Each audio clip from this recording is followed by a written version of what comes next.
There's nothing more annoying than when you're sewing and you only have a couple steps left to do and your machine keeps jamming. The very first thing that I do, and it sounds super simple, but it fixes the issue most of the time, is I take out the bobbin, I rethread it, and I also take off the top thread and I completely rethread it, and then I try again.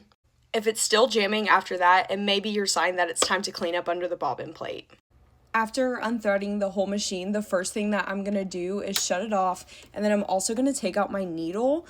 This is also a good time to replace your needle if you haven't in a while. That could also be your issue as to why your machine is jamming.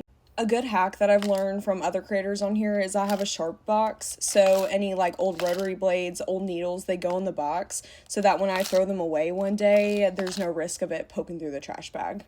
I'm going to remove the bobbin cover plate, and then I'm also going to take the presser foot off. To get these screws out, your machine will come with a little screwdriver. Sometimes I find it's a little bit hard to get under there.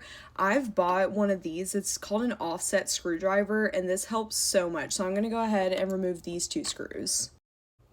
As you can see here, it just makes it so much easier to get that screw off. Once you've taken your screws off, then you can pop this metal plate off. And as you can see, mine is super dirty. Your sewing machine also should have come with one of these little brushes like this, and you're going to use this to get all that lint out. I also have a designated clean makeup brush that I also like to use to get extra stuff out. You can also remove this, and you'll also have a bunch of buildup in here, as you can see, and you can get all of that out.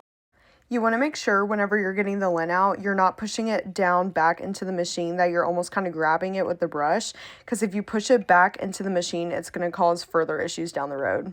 So I'm just going into all of these tiny spaces and just carefully pulling up this lint, careful not to push it down into the machine.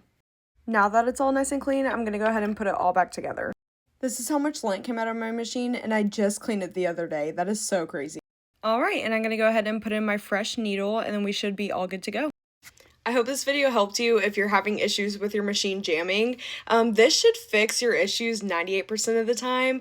Other issues that your machine could be jamming is because you have the incorrect tension, if you're using low quality thread, if you're not using the right needle for the type of fabric that you're using, or if your needle is dull, bent, etc. But yeah, that should fix most of the issues. I hope you guys have so much fun sewing, and have a good night. Bye!